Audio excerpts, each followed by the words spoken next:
Welcome to Dig, a history podcast.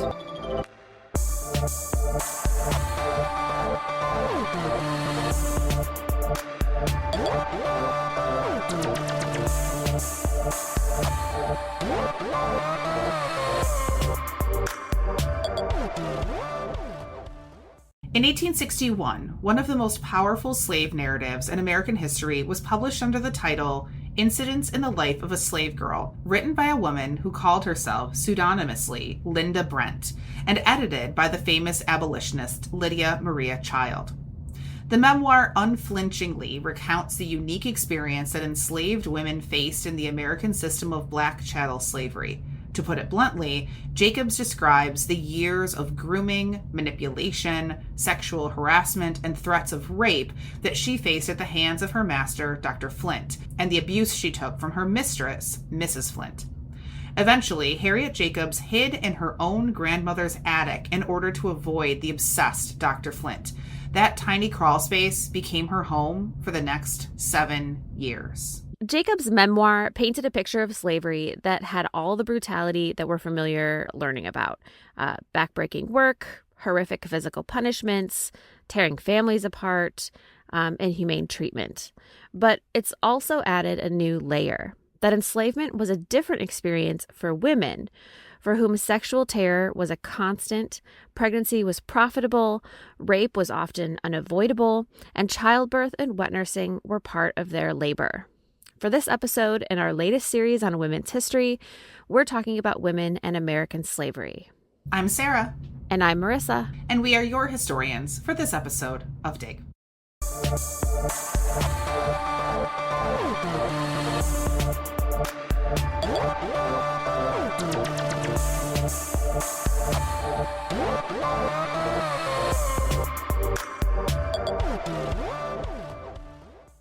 We are so thankful for all of our Patreon supporters, especially our auger and excavator level patrons.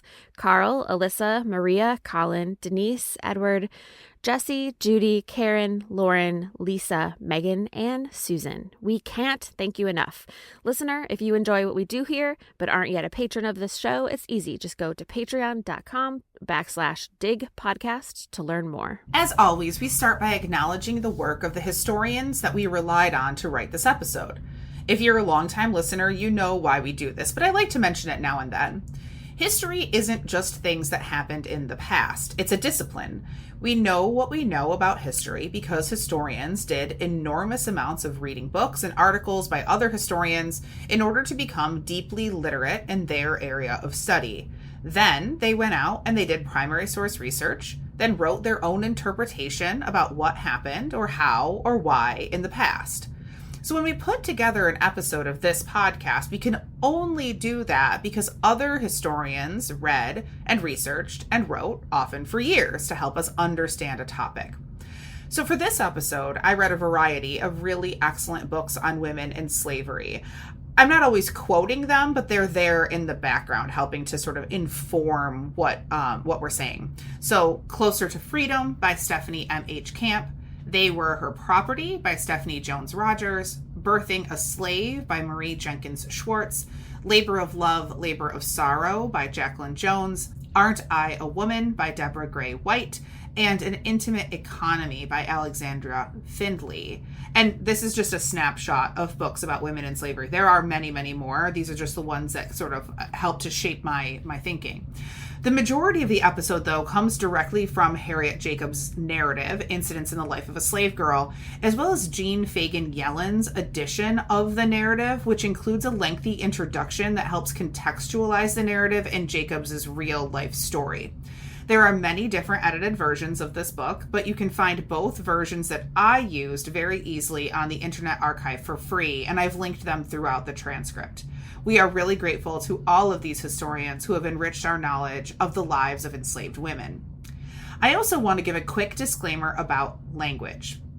While Harriet Jacobs is the real name of the woman who wrote Incidents in the Life of a Slave Girl, the rest of the names that she uses in the narrative are pseudonyms. In fact, she refers to herself in the original text as Lydia Brent. She did not give her original name at the time. But most people now just use her real name when they're referring to her. However, most people also use the pseudonyms in the text for everybody else rather than their real names. So we will follow that standard. So while we'll refer to Harriet Jacobs using her real name, Harriet, we will use the name Dr. Flint for the man who owned her or claimed ownership over her, whose real name was actually Dr. James Norcom. We'll use the name Mrs. Flint for his wife, who was really Mary Matilda Horniblow Norcom. We'll use the names Mr. and Mrs. Bruce for Harriet's later employers, who were the writer Nathaniel Parker Willis and his 2 wives. He didn't have those 2 wives at the same time. One of them died. It gets a little confusing because there's multiple Mrs. Bruces. Mary Stace Willis, and then later Cornelia Grinnell Willis.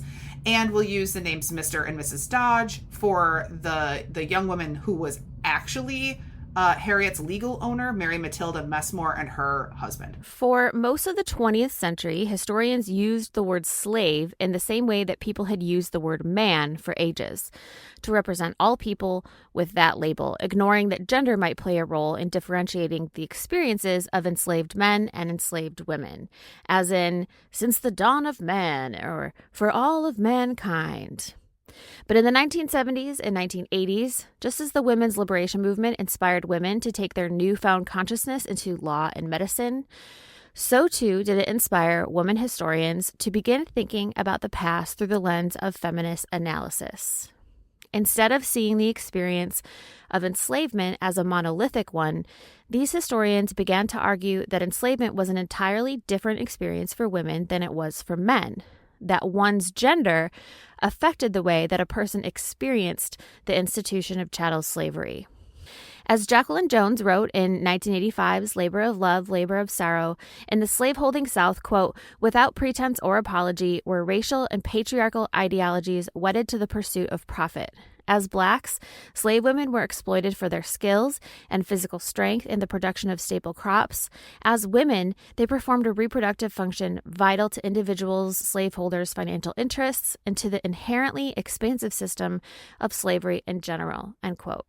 In other words, historians began to argue that enslaved women experienced the forced labor of slavery, but were also used for their ability to bear children.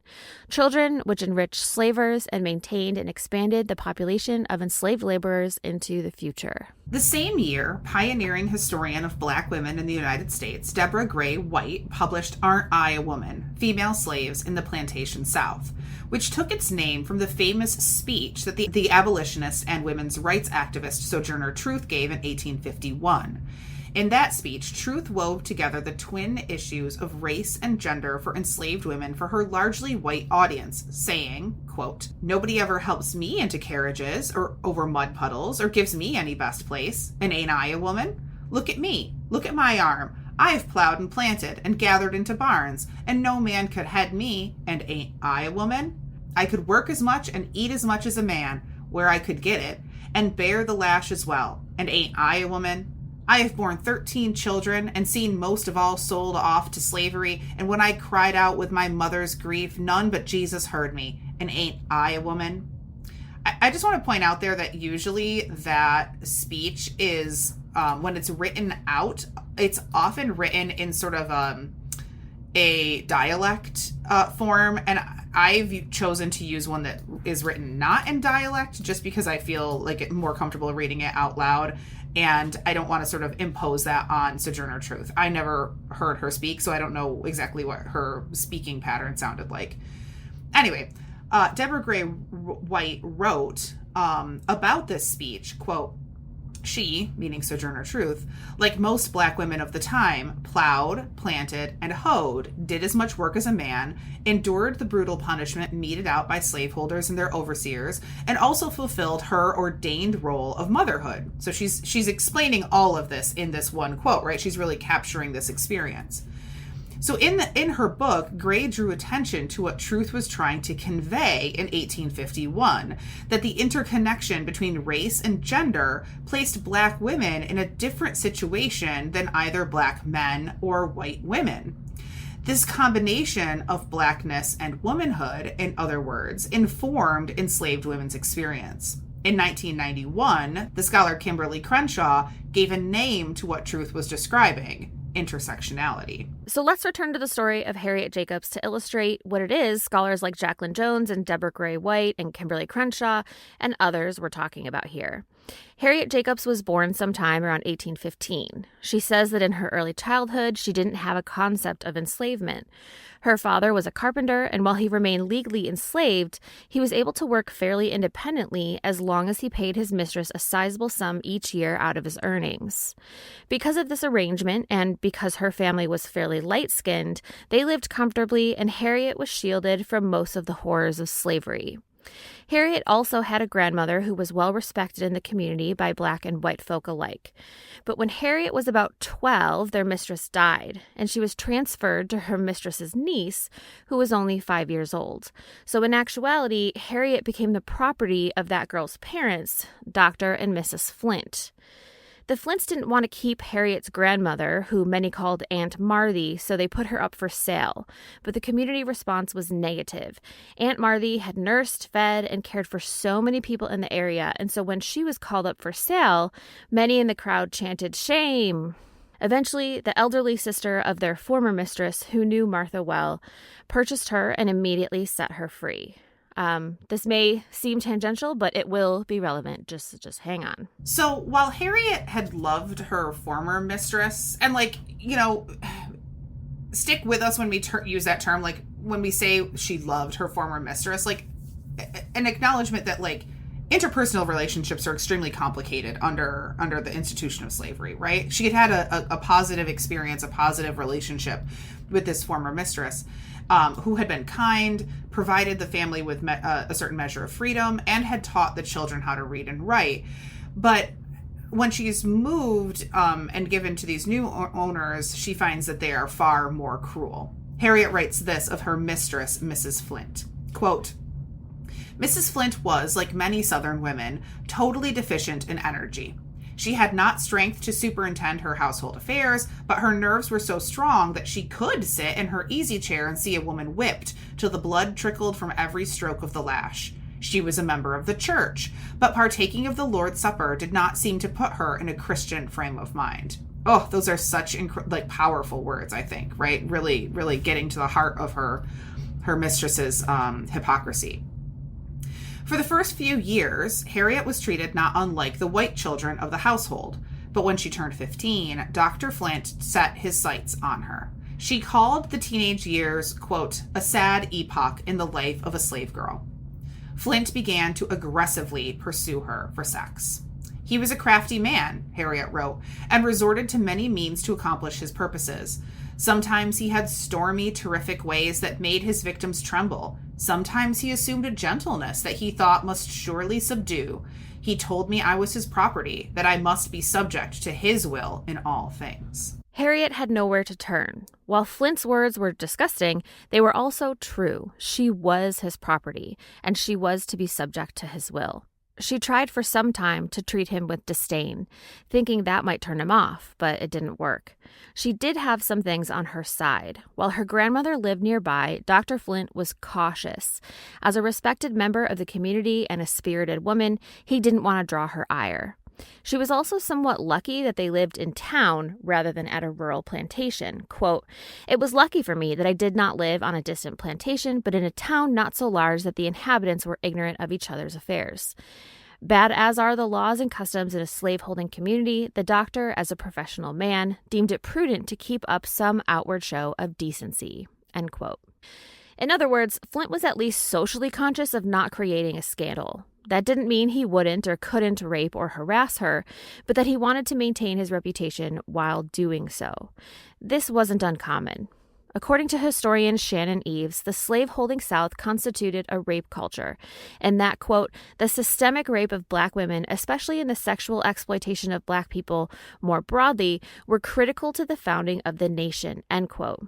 And that Black women's bodies were the, quote, "ideological and physical landscape upon which the slaveholding South was built," end quote. After all, as Eaves and others have argued, rape was incentivized for white men. If they raped an enslaved woman whom they owned and impregnated her, they stood to profit from the baby, which would increase the number of bound laborers they owned, and which could be, to put it bluntly, converted to cash. Moreover, the rape culture of the slaveholding South meant that everyone knew it happened, and everyone allowed it to happen, and further believed that it should and ought to happen, especially if the slave or rapist was discreet and otherwise respectable. So, unfortunately, while what Harriet describes in her narrative is disgusting and inexcusable, it was not unusual or uncommon in the slaveholding South. Critically, this rape culture had a major profit motive. After the importation of slaves through the transatlantic slave trade was banned in 1808, slavers relied on the natural growth of the enslaved population, breeding their bondspeople, encouraging many births, and of course, raping with impunity meant the perpetuation of the Southern way of life. When I teach incidents in the life of a slave girl, one of the things I concentrate most on is Harriet's mistress, Mrs. Flint. In the age of Me Too, we might think about the rallying cries of Believe Women, which calls others, but especially other women, to believe and protect other women when they relay their narratives about having been sexually abused. So it's actually really common for students to assume before reading that Mrs. Flint might be upset with her husband for his behavior, call him out, and support Harriet. But of course, this is not what she or what other white women slavers typically did. In a patriarchal society, while white women enjoyed a position of very real privilege, they also lived under the control of a patriarchy, right? Under the control of white men. They had little to no power to control their husbands' actions. Further, they had much to lose if they tried to hold their husbands accountable. After all, they enjoyed wealth, prestige, and status if they just played along. Take this really famous quote from Mary Boykin Chestnut, the famed diarist of the Civil War era. And I'll tell you what, if you're a Civil War historian, you get so sick of Mary Chestnut. Like, she pops up all the time because she took voluminous diaries. Like, she wrote voluminous diaries. So she's just like one of these like omnipresent people. Anyway, and this is Did she live in Richmond? I think so. Yeah, she was also in the Mrs. Lincoln's Dressmaker book. Oh yeah. And she was fucking insufferable in that book. She is kind of insufferable. But this is like her most famous quote because it is actually really insightful. Okay, so Mary Chestnut writes this during the Civil War. She observed, quote, "God forgive us, but ours is a monstrous system, a wrong and an iniquity. Like the patriarchs of old, our men live all in one house with their wives and their concubines, and the mulattoes one sees in every family partly resemble the white children. Any lady is ready to tell you who is the father of all of the mulatto children in everybody's household but her own. Those, she seems to think, drop from the clouds." So Chestnut is saying here that slave mistresses know, but when it comes to their own families, they simply pretend they can't see the mixed race children of their rapist husbands, fathers, brothers, and sons.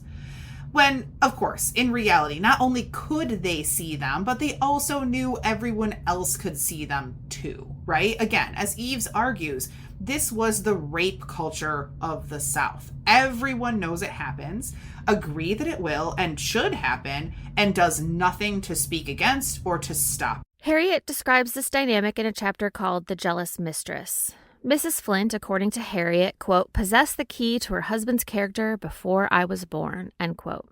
In other words, Mrs. Flint knew that he had a pattern of harassing and manipulating young enslaved girls in their household, and she saw that pattern starting up again with Harriet. She wrote of Mrs. Flint, quote, "She might have used this knowledge to counsel and to screen the young and the innocent among her slaves, but for them she had no sympathy. They were the objects of her constant suspicion and malevolence," end quote. Mrs. Flint hated Harriet and made her life miserable, and while she was careful not to physically punish her against Dr. Flint's wishes, she berated her and treated her with disdain. Dr. Flint contrived all sorts of plans to try to get alone with Harriet away from his wife's watchful eye.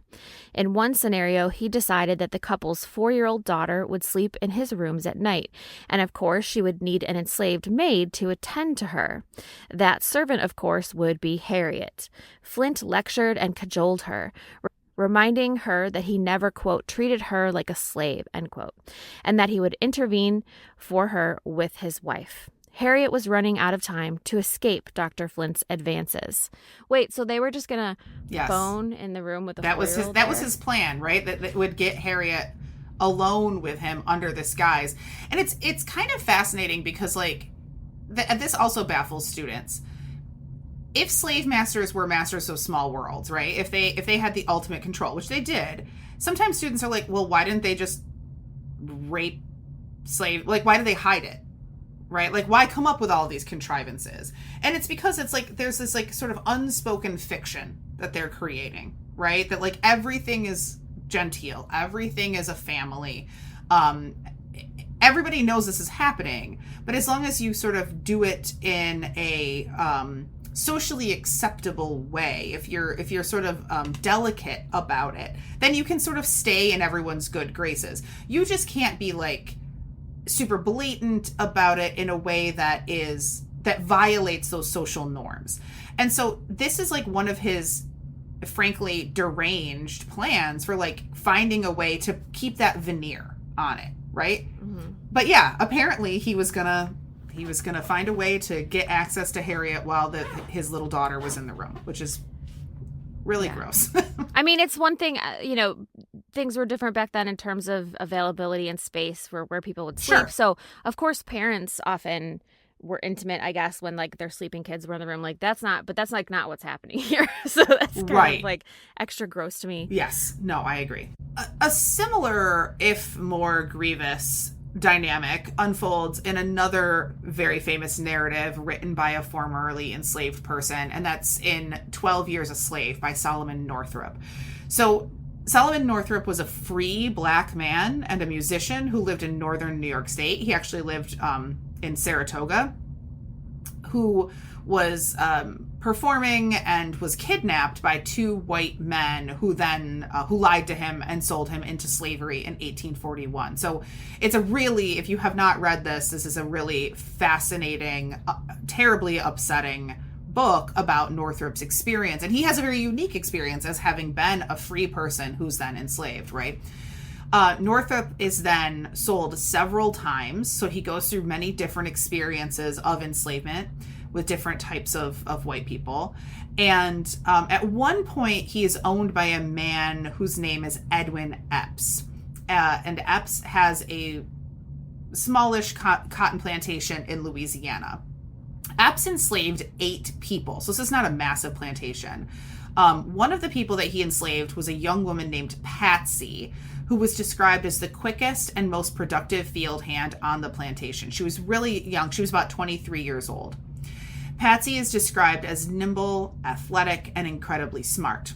Northup wrote that though Patsy was young, beautiful, and lively, she was also the most miserable person on the plantation. Quote, Patsy wept oftener and suffered more than any of her companions. She had been literally excoriated.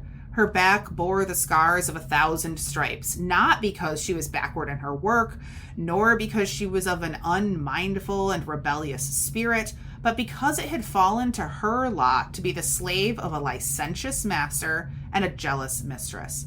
She shrank before the lustful eye of the one and was in danger even of her life at the hands of the other, and between the two, she was indeed accursed. Like Jacobs, Patsy experienced a painful change between childhood and adulthood as an enslaved woman. She was a special favorite, a pet. They refer to her as a pet. They also compare her to a kitten when she was a little girl. And the unnamed mistress, who just is referred to as Mrs. Epps, used to enjoy spoiling her. But as Patsy grew into a beautiful young woman, the mistress came to hate her. And while Harriet Jacobs was able to find ways to avoid being raped by Flint thus far in our story, right, Patsy was not so successful. This is a good place to note that in the 19th century, it was not possible socially to write openly about sexuality in any way that wasn't extremely vague or euphemistic. So Northup writes about Patsy's experience in a way that makes it clear to the reader what is happening to her without ever explicitly stating that she was raped. We'll actually come back to this idea towards the end of the episode and talk a little bit more about this problem. When Northrop writes that Epps was a, quote, licentious master, and that Patsy, quote, shrank before the lustful eye of Epps. He doesn't mean that Epps just looked at her sinfully or had lustful thoughts. He means that Epps was raping her, a reality that any 19th century reader would have understood easily. Epps's wife would rage at him over the attention he paid to Patsy, and he would appease her by punishing Patsy with a whipping to prove that he didn't have a soft spot for her. In between those whippings, the mistress still made Patsy's life miserable by harassing and hurting her. Between the physical punishment and constant rape, Patsy lived in pain and misery. Northrop writes, if she uttered a word in opposition to her master's will, the lash was resorted to at once to bring her to subjection. If she was not watchful when about her cabin or when walking in the yard, a billet of wood or a broken bottle perhaps hurled from her mistress's hand would smite her unexpectedly in the face. The enslaved victim of lust and hate, Patsy had no comfort of her life, end quote. In one of the most painful parts of the narrative to read, Northrop describes an instance where Epps becomes enraged when Patsy was caught leaving the plantation to get some soap at a neighboring property. Epps had Patsy stripped naked and tied down by her wrists and ankles to 4 stakes and demanded that Northrop whip her. After around 30 lashes, Northrop refused to whip her anymore, afraid that she might actually die. So Epps took the whip and continued the beating until, Northrop writes, quote, she was terribly lacerated, I may say without exaggeration, literally flayed, end quote. So it's absolutely fucking horrible, right, to read and, to have that experience. And obviously, from that point, Patsy is never the same. To quote Northrop again, quote, from that time forward, she was not what she had been. The burden of a deep melancholy weighed heavily on her spirits. She no longer moved with that buoyant and elastic step. There was not that mirthful sparkle in her eyes that formerly distinguished her. The bounding vigor, the sprightly, laughter-loving spirit of her youth were gone, end quote.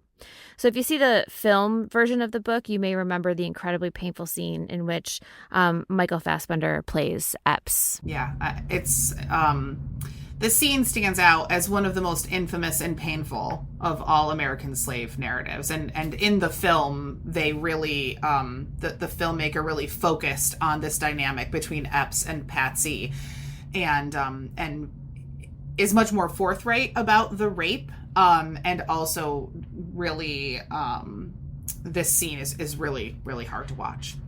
But in general, what Patsy experienced, even though this particular scene stands out as sort of, as particularly awful, in general, what Patsy experienced, this sexual predation and unspeakable violence, were actually not that unusual within the system of American enslavement, right? So while what Harriet experienced wasn't necessarily rare or unique, what stands out about her is that she's able to describe the plight of an enslaved woman with clarity and honesty in her narrative. And her narrative also gives us a glimpse into a woman's first-hand account of what she experienced. After all, Northrop is a man describing his interpretation of Patsy's experience. We don't actually get Patsy's insight into her own experience, right? We don't get her own words. And he is kind of layering on his interpretation of how she tried to navigate and survive it. In Incidents in the Life of a Slave Girl, we get a very different type of story, right? So for instance, as a teenager, Harriet fell in love with a free man of color, and the two decided that they wanted to marry, but they couldn't until they got permission from Dr. Flint. Of course, Dr. Flint, unsurprisingly, refuses. He railed against her and eventually threatened her with selling her away to Louisiana. This wasn't just the threat of sale away from her family. That was bad enough, right? Being threatened with being sold away from everything she knew was terrible. But the threat of a sale to Louisiana specifically was likely intended to carry the threat of intense and deadly work on a large sugar or cotton plantation. And this was a common threat, especially for enslaved people in the Upper South, like Harriet. Harriet lives in North Carolina. In the upper southern states like Virginia, North Carolina, and Maryland, where cash crops like cotton weren't quite as booming a business as they were in the Deep South, plantation owners often supplemented their income by selling slaves into the internal slave trade, which circulated slaves bread, and that's a disgusting word to use, but it's the reality, right? Bread in the Upper South into the massive cash crop plantations of the Deep South. This was a way of supplementing their income. So Harriet essentially dared Flint to carry through with it, knowing that he wanted her too badly to follow through with sending her away to Louisiana. And she was right. But in the process, she also decided that she couldn't doom her lover, this man that she was in love with, who was a free man, to life as the husband and father to loved ones who were held in bondage. And so she encouraged him to seek life in a free state. She wrote, quote, "My lover was an intelligent and religious man. Even if he could have obtained permission to marry me while I was a slave, the marriage would give him no power to protect me from my master.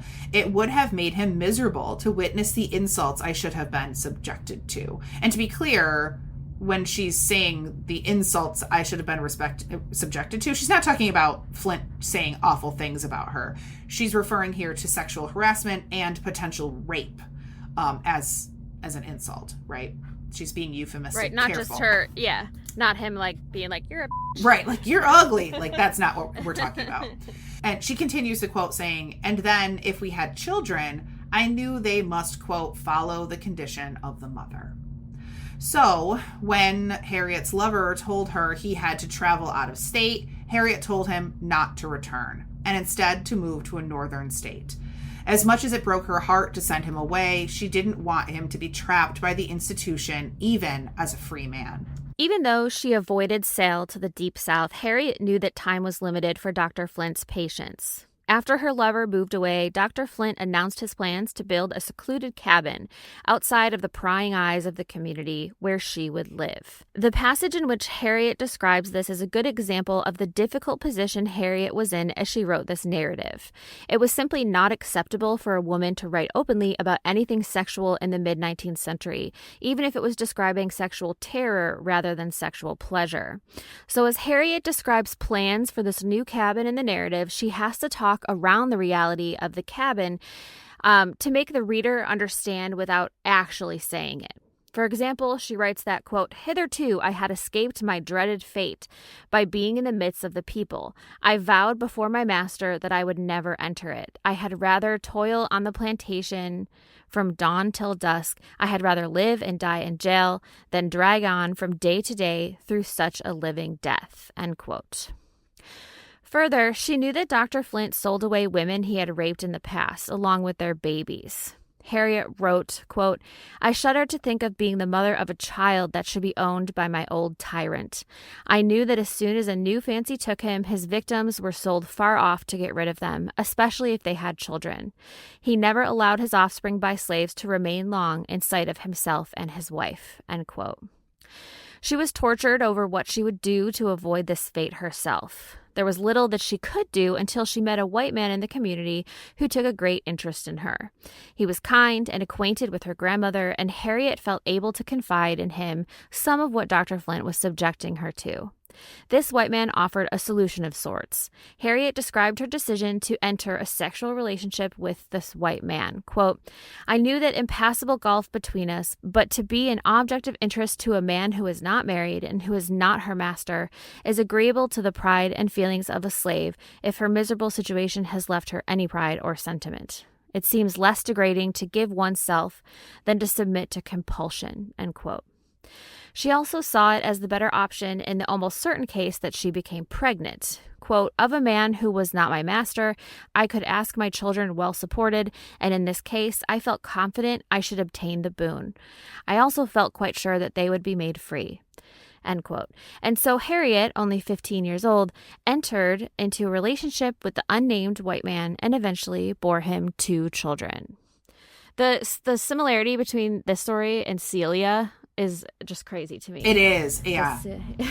There are so many comparisons, and just listeners for reference, If you don't know what we're talking about, we have an episode on the story of Celia, who was an enslaved woman in Missouri. She did not write her own narrative. Instead, she has a very different fate than Harriet Jacobs.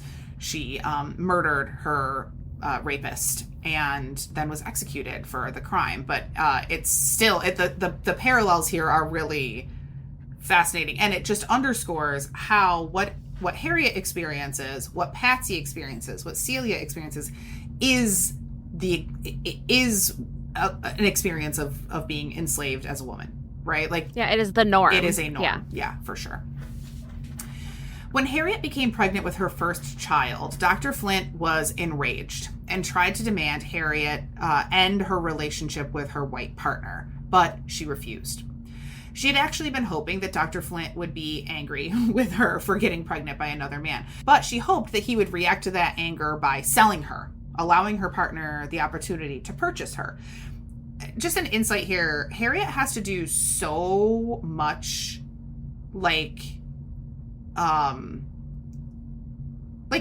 I don't know how to phrase this. Like, it's not quite emotional labor. It's like, she has to do so much brain labor, right? She has to do so much thinking and plotting and planning and predicting the behavior of the men around her. It's wild, right? She does tons of sort of plotting out, well, if I do this, Flint will do that. And that requires a real intimate knowledge of how Flint works. Like, she always has to be aware of how he reacts to things. And another aspect of slavery that we don't often think about. But instead, Dr. Flint did not sell her, and instead told her, quote, "Never look to me for help. You are my slave and shall always be my slave. I will never sell you. That you may depend on." So all she could do was continue her relationship with her white partner in the hopes that her master wouldn't want to tangle with another white man over access to her body. When she gave birth to her second child and learned that it was a girl, she was devastated. Quote, "When they told me my newborn babe was a girl, my heart was heavier than it had ever been before. Slavery is terrible for men, but it is far more terrible for women. Superadded to the burden common to all, they have wrongs and sufferings and mortifications peculiarly their own." As her children grew, Flint taunted Harriet by making comments about how much money they would bring when he eventually decided to sell them. I mean, he's a disgusting person. But though Harriet and her partner tried, Flint refused to sell her or her children to anyone he suspected was working with or for her white partner. Eventually, Dr. Flint sent Harriet to live on his son's cotton plantation. He's just trying to punish her, right? He's trying to find different ways to make her life miserable. Where again, she would be away from the protection of her grandmother and her white partner. He's trying to separate her. At this point, she considered running away, hoping that maybe that would convince Flint to sell her and her children, but her grandmother warned her not to for the sake of her children. At first, her time laboring for Dr. Flint's son and daughter-in-law was tolerable, but eventually Dr. Flint returned to continue harassing and manipulating her, and Harriet overheard him plotting with his son to, quote, break Harriet's children by sending them to the cotton fields to work as field hands. The idea here was to force the two children to learn the reality of slavery. That's what they meant by breaking, and breaking their will by making them perform hard manual labor. Harriet could not let this happen to them. Harriet then decided to run away. Her reasoning was that the plan was to break her children was only a tool to manipulate Harriet. If she disappeared, the children would only become a nuisance, and it might induce Flint to finally sell them, and then their father, Harriet's white partner, would arrange for their purchase. So Harriet disappeared, and we say disappeared because she didn't really run away exactly, but instead she went into hiding. First, she was sheltered by a friend. For fear of her friend being punished for hiding her, Harriet then ran out into a wooded area where she was bitten by a snake, causing a terrible infection in her leg. Then she was taken in by a white woman, a slaveholder herself, who hid her in a room in her home to protect her from Flint. Harriet couldn't stay in the house forever, especially as Flint was leading searches that were getting closer and closer to locating her. With the help of many others, Harriet was then moved to an area that people called the Snaky Swamp, while they found a more permanent place for her to hide. Finally, they landed on a crawl space in a shed at her grandmother's house, a space that was 9 feet long, 7 feet wide, and only 3 feet high. It was oppressively hot and often plagued with insects and mice. Family members brought food, which they delivered through a trap door. Occasionally at night, when it was safer, family members would stand in the trapdoor to keep her company. With only holes for light and ventilation, Harriet hid in that space, which she referred to as the garret, for 7 years. Through her peepholes, she could often see her children outside, but she could not interact with them for fear that they would accidentally reveal her location. Once, her son was bitten by a dog in the yard, and she could hear him screaming while the bite wounds were being treated. She wrote, quote, "Oh, what torture to a mother's heart to listen to this and be unable to go to him," end quote. The fate of the children hung in the balance. While Harriet hoped their father would find a way to get them their freedom, he did not.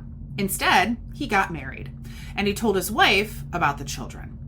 Suddenly, Harriet had to worry that this white woman would claim her children not as stepchildren, but as slaves. Yeah, but like the dad would let that happen? It's crazy. Okay. The dad is not great. The dad is could be worse, but he's not great. Harriet wrote, quote, "If pecuniary troubles should come, or if the new wife required more money than could conveniently be spared, my children might be thought of as a convenient means of raising funds. I had no trust in thee, O slavery. Never should I know peace till my children were emancipated with all due formalities of law." I think this is fascinating, because what she's having to grapple with is that even if their father has, said all the right things to Harriet, now he's married to a white woman and he has this new life, and now he's he's separated from her. He's in a different world, right? And that if ever they should fall on hard times, she knows they could turn those children into money. Yeah, it's insane. Right? And so I think it makes sense that a father who's maybe a little disconnected from his children who could make him a lot of money potentially, I absolutely believe, and Harriet believed, that the potential was there for him to just sell them off to make that money if he needed it, right? And I also want to point out that in that quote, she's not pinning that on him, she's pinning that on the wife. So the distrust is with these white women who can't be trusted, right? Eventually, the children's white father arranged for them to go north. Their daughter went to live with his family members, and their son went to travel with Harriet's brother, who served as a body servant to her white partner. I didn't get into much of this here because there's a lot going on in this narrative. But her white partner eventually becomes a congressman, so that he's very prominent, right? He's not just a random guy. And so he has a lot of pull. And so he is able to get the daughter goes north, and he had taken Harriet's brother as a servant into the north as he's working in the government. And so he takes their son to work with the brother who is working as a body servant, a body man, right? And so it's a convenient way of he gets them out of the South, but they're not free. So while they're not free, they are at least safe now from Flint and from the South. They're in the North. The potential is there for them to be able to run away or to buy time, right? In the meantime, Harriet continued to hide.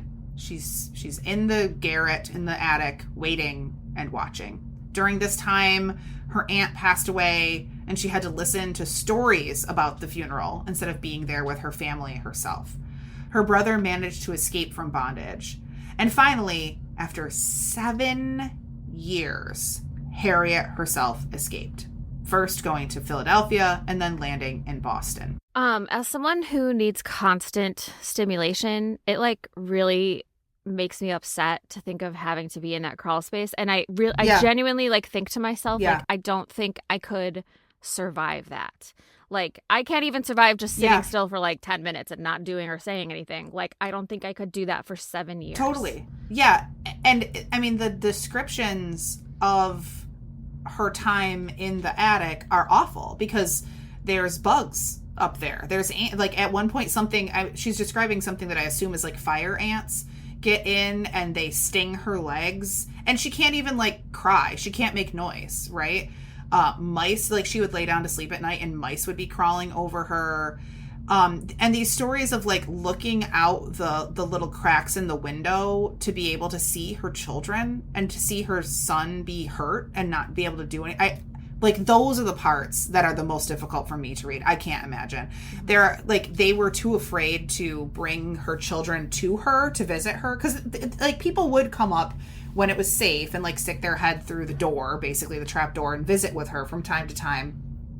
But they were often too afraid to let her children, especially her daughter, visit her because they were so young that they knew that they would just be like, well, I was talking to my mom in the attic the other day. Right, yeah. And blow her in, right? Yeah. I just can't imagine the torment that must have been. Yeah, horrible. Okay, so she needed to make some money to stay afloat, but could only work for someone sensitive to her situation. She found the perfect situation as a nanny for a time for Nathaniel Parker Willis, a famous writer in his day. In the book, she refers to Willis and his wife as Mr. and Mrs. Bruce. Bruce Willis. Oh my God, that's so funny. I also should say here that Nathaniel Parker Willis is less the hero of this than the Mrs. Bruces. Both Mrs. Bruces are actually the person that she like Mr. Willis, Mr. Bruce, I guess, Mr. Bruce Willis is the one paying her salary because he's the man. Mm-hmm. But like they are the ones that are like sort of somewhat secretly abolitionists. Nathaniel Parker Willis is not an abolitionist. He is like sort of a southern sympathizer. A dough-faced Democrat, like that. Yeah, basically. He had written like romantic stories about the South, life in the South before. And so it's actually the women, these white women who are the ones that kind of end up really being helpful for Harriet. So Harriet worked for Willis's first wife, and when she passed away, helped Mr. Willis with their child on a trip to England. And then she worked for Willis's second wife, Cornelia Grinnell Willis.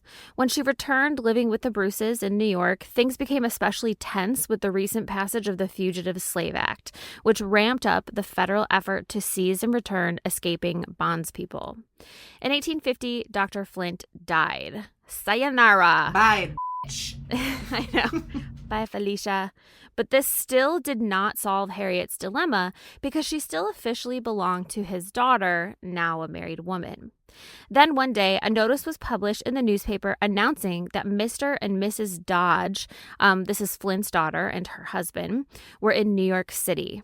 Harriet Jacobs' biographer, Jean Fagan Yellen, who we'll talk a bit more about in a minute, suspects that the Dodges, in reality, they were Daniel and Mary Messmore, were hoping to capitalize on the new Fugitive Slave Act and use Harriet's care and protectiveness of her children against her.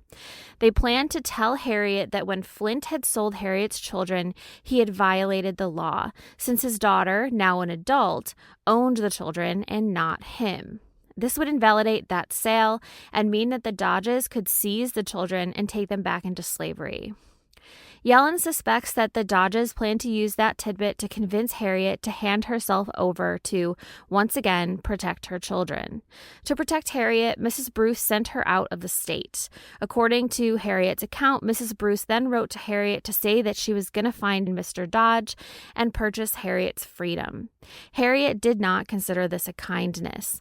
Paying someone for her freedom, she thought, was just another slave transaction, one that propped up slavery as if it was a legitimate enterprise.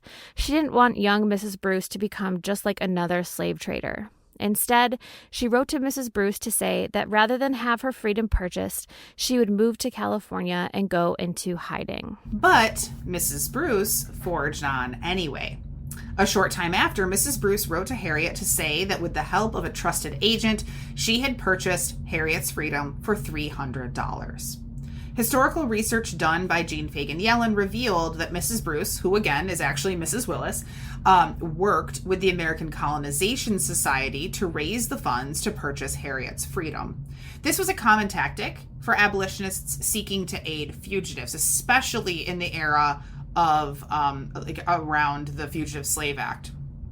In 1846, for instance, British abolitionists raised about 150 pounds sterling to purchase Frederick Douglass's freedom from those who claimed ownership over him because he was being pursued in the United States. He had escaped to Great Britain to try to avoid them. And then while he was there, British friends and abolitionists raised money so that he would be able to continue his abolitionist work in the United States without being pursued. Side note, I really did try to figure out how much 150 pounds was in American dollars in 1846, but I gave up. That is just not something I can do. In 1855, abolitionists raised much more money, $1,300, to purchase the freedom of the fugitive Anthony Burns after they had been unsuccessful in stopping slave catchers from seizing him in Boston in the wake of the Fugitive Slave Act. This was a huge, basically, riot that happened in Boston. And so these abolitionists raised a huge amount of money to save Anthony Burns. So... yeah, I figured out the amount. Stop it. You figured it out? How did you do that? I just said 150 pounds in 1846. What does that equal to in pounds today? And it's equal to... Oh, to... pounds today. Okay. Right. It's equal to almost 15,000 pounds today, which would be yes. $20,000 or so. Yes, today. Yeah, so that's another aspect of this that, you, especially when I'm teaching, how much money these people, these enslaved people were worth to white people, right? So when we're talking about maybe this white woman will want to convert my children into cash, imagine that she could potentially wait until they're teenagers so that they're prime field age and sell them. She could make $50,000. Yeah. In today's dollars, right? Yeah. So it's worth it. Anyway, so Harriet was sold for $300. And she wrote, quote, "So I was sold at last, a human being sold in the free city of New York. The bill of sale is on record, and future generations will learn from it that women were articles of traffic in New York late into the 19th century of the Christian religion. It may hereafter prove a useful document to antiquaries who are seeking to measure the progress of civilization in the United States. I well know the value of that bit of paper, but much as I love freedom, I do not like to look upon it. I am deeply grateful to the generous friend who procured it, but I despise the miscreant who demanded payment for what never rightfully belonged to him or his." She's such a sharp writer. Yeah. This is so, the moral clarity in her writing, I think, is really astonishing. Yeah, she really hits the nail on the head every exactly. time. Yeah. So let's take a step back here and talk a little bit about this narrative and its role in the history of the American system of enslavement. Though it was always a well-known narrative, until the 1990s, most historians believed that Harriet Jacobs' incidents in the life of a slave girl was not a narrative at all, but a work of sentimental fiction, likely written by a white woman, which, to be fair, was a thing. Yes. Even though the full title of the book includes the phrase "written by herself," most historians suspected that Lydia Maria Child, the white abolitionist that worked with Jacobs to edit the narrative for publication, had likely actually written the book and invented the main character. This wouldn't have been completely unthinkable. Other prominent autobiographies about enslaved women were actually written by white women. In 1857, a white woman named Mattie Griffith, a former slaver who had become an abolitionist, wrote a novel called Autobiography of a Female Slave, which was presented as a slave narrative and sometimes mistaken as one. many well-known historians agreed that incidence was another such case. In 1972, the historian John Blasingame wrote that the narrative was, quote, not credible as a narrative. He wrote, quote, in the first place, the book is too orderly. Too many of the major characters meet providentially after years of separation. Then, too, the story is too melodramatic. Miscegenation and cruelty, outraged virtue, unrequited love, and plantar licentiousness appear on practically every page. The virtuous Harriet sympathizes with her wretched mistress, who has to look on all the mulattoes fathered by her husband. She refuses to bow to the lascivious demands of her master, bears 2 children for another white man, and then runs away and hides in a garret in her grandmother's cabin for 7 years until she's able to escape to New York. In the meantime, her white lover has acknowledged his paternity of her children, purchased their freedom, and has been elected to Congress. In the end, all live happily ever after, end quote. But as we mentioned earlier, with the wave of women entering the profession and asking new questions about women and slavery, came new interpretations and assertions. No small part of Blasingame's dismissal of the narrative was because it was written by and for women. His reference to melodrama is a rejection of a story that prioritizes the experiences that made up the center of an enslaved woman's life. In 1981, Jean Fagan Yellen published a short essay in the Journal of American Literature to contradict Blasingame and others' assumptions that the narrative was fiction. That's so crazy to me because people at the time knew who Linda Brent was. And Mrs. Lincoln's dressmaker, she also wrote a narrative of her life because she started as a slave and then ended up as the owner Elizabeth of Keckley. Elizabeth Keckley. And Elizabeth Keckley met, quote unquote, Linda Brent, and she was introduced to her as Harriet Jacobs and talked to her and blah blah blah, and had no idea that was Linda Brent, and then walked away, and someone was like, "Oh, you read her book, didn't you?" And she was like, "What do you mean? I read Linda Brent's book," and they were like, "That's her." So it's so weird to me. And the same thing happened to Elizabeth Keckley. People were like, there's no way that a formerly enslaved woman wrote this. There's no way that she would have the ability to write this great narrative. Yeah. Right. And so I think this is notorious now. This quote is notorious about, because it is true. And we'll get to how it becomes clear that the narrative was real in just a second. But this quote is absolutely fascinating, right? From John Blasingame, because he's like, it's too melodramatic. There's miscegenation and cruel. Miscegenation, we should clarify, refers to it was a slur essentially for race mixing, right? For white people and black people having children together or marrying. There's miscegenation and cruelty, outraged virtue, unrequited love, and plantar licentiousness on every page. Yeah, and he says that to say, well, obviously this can't be real because this stuff is on every page. It's ridiculous. And it's such a dismissal of the gendered experience of enslaved women, right? That then this new wave of women historians are going to speak directly to. I mean, this, you could not be more put in your place. Yeah, this is why representation in the discipline matters. Exactly. This is why it matters, because it didn't occur to men that women might have been having a different experience of slavery than male slaves did. Did not even occur to them.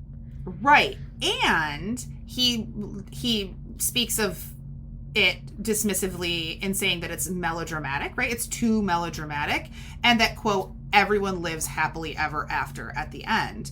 And that is a dig at women's literature, right? That's a dig at sort of the romantic genre. I don't want to say romance novels because they didn't really quite exist, but that, what we could now call the HEA, the happily ever after, is a trope of women's literature, even in some cases, even in the 19th century. And he's saying, well, that stuff isn't real. It's not serious. But that kind of women's literature is superfluous. It's fluffy. It's silly, right? It makes me think a little bit about Elizabeth Mazurk's work on sentimental literature and how just dismissed sentimental literature has been by male historians, right? And how much we miss when we don't pay attention to those sentimental writers or to the things that they wrote.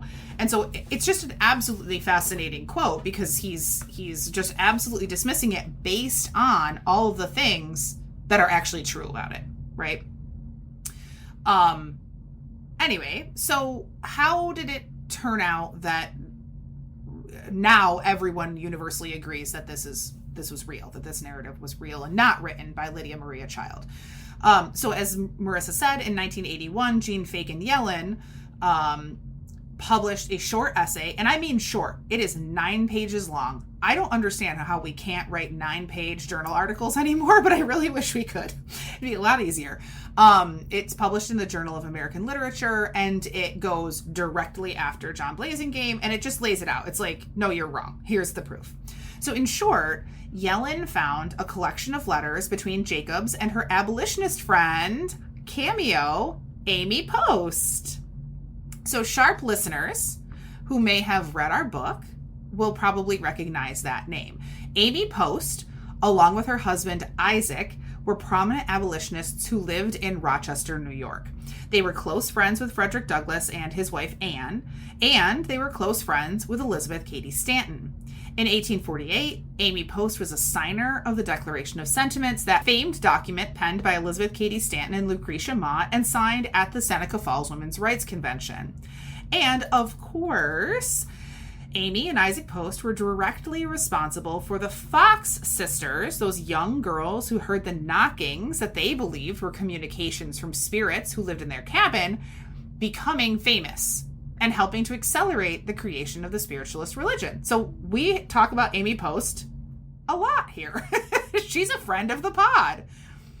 19th century America was a small world indeed.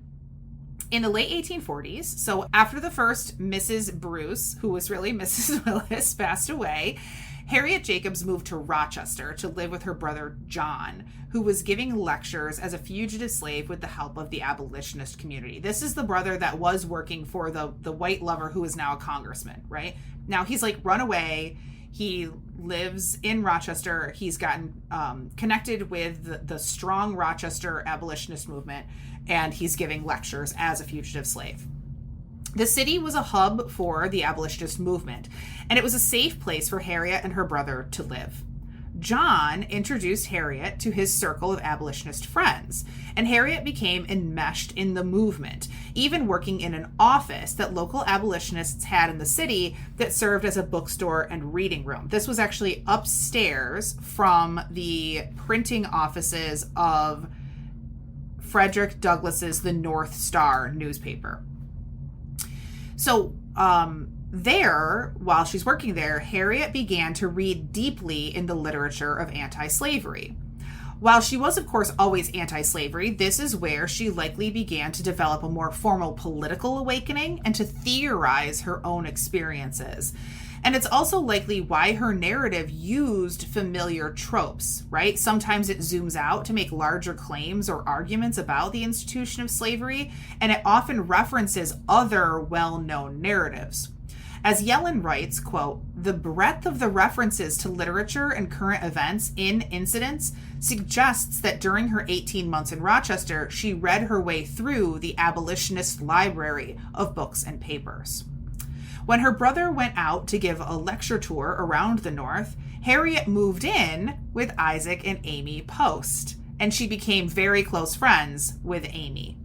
Even after Jacobs later moved out, she and Amy wrote to each other often. It's these letters, which were acquired in the 1970s by the University of Rochester Rush Reese Library, that helped Yellen definitively prove that Jacobs was the author of Incidents. For one, Yellen notes that the letters, quote, demonstrate the sophistication of Jacobs' vocabulary and syntax and trace the growth of her writing skills. Booyah! What did Blasingame have to say to that? Was he still alive? I wonder. He was actually, I mean, I should probably save this, but like, he actually was like, my bad, oh, you're that's right. Nice. Like, he immediately was like, you put me in my place. Like, he was not a Oh, that's great. Yeah. We always have to admit when we're wrong. So, in the letters, Jacobs and Post worked through Harriet's feelings about whether she should write a narrative based on her life. Slave narratives were like currency in the abolitionist movement. They were key to the hearts and minds moral suasion tactic that most abolitionists embraced. Narratives could embed readers into the real experience of enslavement, cutting through the fictions woven by white slavers who tried to present the system as natural, correct, and familial. But Harriet Jacobs was not sure that she should write about her own life. Their first idea was that they could enlist Harriet Beecher Stowe to write about her experiences. But when they wrote to her, Stowe was not only not interested, she didn't really believe Harriet's story. She, wanted to confirm the details, which included references to both sexual terror that Harriet experienced and her decision to have children with a white man she was not married to, with her employer, the second Mrs. Bruce. Harriet was horrified. She wrote, "I had never opened my life to Mrs. Bruce concerning my children. It embarrassed me at first, but I told her the truth. But we both thought it wrong in Mrs. Stowe to have sent your letter. She might have written to inquire if she liked," end quote. Harriet was disillusioned with Stowe, who was supposedly an anti-slavery celebrity. This is a good place to remind you, listener, that anti-slavery does not mean that you're anti-racist. Yeah, and Harriet Beecher Stowe sucked in real life. Yeah. Like, she was really racist. So Harriet decided she would have to write the narrative herself. She first wrote it in small snippets that appeared in abolitionist newspapers as editorials or letters to the editor. Then she wrote a full manuscript. The biggest challenge in writing it, she wrote to Amy Post, were the parts that dealt with the sexual terror she experienced. While most of the narrative is clear and forcefully written, the parts about how Flint relentlessly pursued her and her decision to have a relationship with her white partner are more vague. These parts are also framed as letters to a female friend. For instance, she writes things like, quote, "Pity me and pardon me, O virtuous reader. You never knew what it is to be a slave," end quote. And these were conscious decisions. It was simply not acceptable in 19th century society to write plainly about sex in any way. In fact, during her time in Rochester, Harriet was at first reticent to become close to others because she was so ashamed of her experiences and was very worried about how the public would react to a narrative by a woman that referred to sexuality. She wrote to Post about her decision to write it in this way. Quote, "There are some things I might have made plainer, I know, but I feel that it might be more acceptable to frame them as whispers to a dear friend rather than a straightforward narrative." Further refuting Blazingame's critique, Yellen noted that Harriet Jacobs framed the narrative in the tradition of a seduction novel, a common format of novel in the 19th century that told the story of a virtuous young woman seduced and pursued by a licentious man. Typically, in the end of a seduction novel, the young woman dies. Harriet was still alive, so instead she offered profuse apologies and pleas for forgiveness and understanding from the reader. Right, so she's trying to find existing frameworks to present her story in a way that might be considered socially acceptable, right? She's trying to find a way to be able to write about the sexual terror that she experienced in a way that will be digestible by a public and won't lead to her, downfall. Or sort of... So she pretended that she is publishing letters that she wrote privately to a friend rather than... Right. She sort of frames it in that way. Like she's treating the reader like the friend, right? Like she's in communication with the reader, and she's talking to the reader like she would another woman. Like, it's very gendered. And that's not uncommon in these seduction novels. And she's writing it in a way that a white woman reading it, because that would be largely, not entirely, largely the audience, is going to have a frame for making sense of what happened to her, if that makes sense. Mm-hmm. Yeah. But on top of this, Harriet needed someone to help prove the respectability of the book to get it successfully published. She struck out with Harriet Beecher Stowe, who, was a racist bitch. She also struck out with her employer, Mr. Bruce / Mr. Willis. She was first going to approach him, but then she was like, nah, this guy I think is too racist. So finally, she was very anxious about this, but she kind of forced herself to arranged for a meeting with Lydia Maria Child, who was a prominent and fairly radical white abolitionist. After this meeting, Child agreed to edit the book and to write an introduction for it. And Child did literally edit the text. She did help to line edit, though that was only needed minimally. And Lydia, I should say, we're not surmising this. Lydia Maria Child wrote about editing it, what she did. So we know precisely what she did. She later said that she only needed to write or to edit it minimally because it was very well written. But she did make a few changes. One of them was that at the end, it originally ended with a chapter about John Brown, because as Harriet was writing, the Harper's Ferry raid happened and it was in her brain. So Child was like, yeah, we all agree with you, but like, this is superfluous to your story. Like, you don't need this here. Finally, Incidents in the Life of a Slave Girl was published in 1861. It's a kind of critical moment, right? So it's published at the very beginning of the Civil War. So during the war years, Harriet Jacobs did become a minor celebrity as the book's author. So even though she writes it under a pseudonym, she is known as the author. Harriet Jacobs is the author of this book, right? The book was well received and well reviewed, and Jacobs was able to then parlay her success with the book into another project providing aid to formerly enslaved refugees in Washington, D.C., Alexandria, Virginia, and Savannah, Georgia in the 1860s. And this is where I was always confused about the, you were saying that it's confusing that people just that people dismiss this because it's not like she was an unknown person. She writes about her work with refugees during the war, and it's under her own name, and that was always linked up as like, well, Harriet Jacobs, the author of Incidents in the Life of the Slave Girl, did these things. And so I always was like, then how are people confused that Incidents was real, right? Because it's not like she disappeared or like was totally in hiding or totally anonymous. It was known that she right, and even though she had the pseudonym, people also knew her real name. I mean, not everybody, but like they also knew her real name. So, but then after the war, slave narratives, including her own, just lost their relevance. Some of them, like Frederick Douglass's, remained in the American canon. Others were essentially just wiped out, were just completely forgotten. And this was the case with Incidents and with Harriet Jacobs herself, right? She just sort of disappears. I want to suggest here, I don't know this exactly, but I think that this may have to do with the John Blasingame point, right? That it is essentially sentimental 19th century literature. And for a long time, historians, largely white men, dismissed that kind of women's literature as just not important. It was just not, it was not of historical relevance, as Elizabeth Mazurek often argues, right? And so it wasn't rediscovered, and it rediscovered in quotes there, until the 1960s, when the twin uprisings of the civil rights movement and the women's liberation movement inspired historians to revisit the narrative.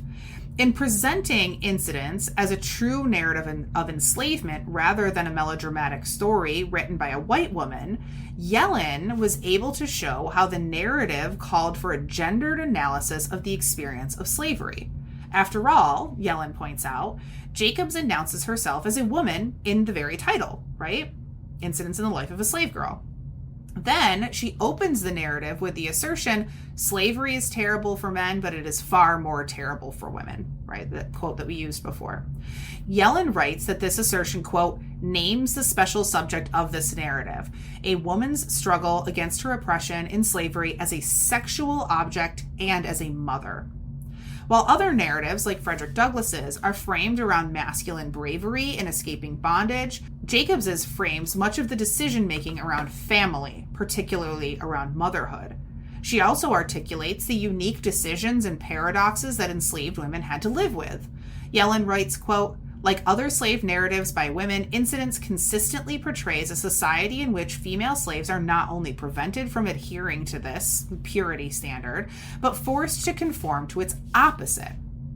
Jacobs argued that enslaved women need to be given special consideration. right? Writing about her decision to take a white lover, quote, "Still, and looking back calmly on the events of my life, I feel that the slave woman ought not to be judged by the same standard as others." And Yellen argues, right, she sees in this statement a kind of feminist claim, a feminist argument. She speculates, quote, "Does Harriet Jacobs, the Black fugitive slave author, here propose a new definition of female morality grounded in her own sexual experience in brutal and corrupt patriarchal racist society?" Taken with Lydia Maria Child's endorsement and support of the book, and Amy Post's friendship and generosity, we see a book that not only includes feminist lessons, but that was the product of intersectional feminist collaboration. I want to close with Yellen's final words in her introduction to her edition of Instance, because I think that it really sums all of this up really well. Quote, "In Jacobs's hand, the passive woman of the captivity narrative acts to save herself. In her hand, the slave narrative is changed from a story of a hero who single-handedly seeks freedom and literacy to the story of a hero tightly bound to family and community who seeks freedom and a home for her children. In her hand, the pathetic, seduced, tragic mulatto of white fiction is metamorphosed from a victim of white male deception and fickleness into an inexperienced girl making desperate choices in her struggle for autonomy. The mammy of white fiction becomes not the white baby's nurse, but the nurturer and literator of her own children. In her hand, the madwoman in the attic sanely plots for her freedom.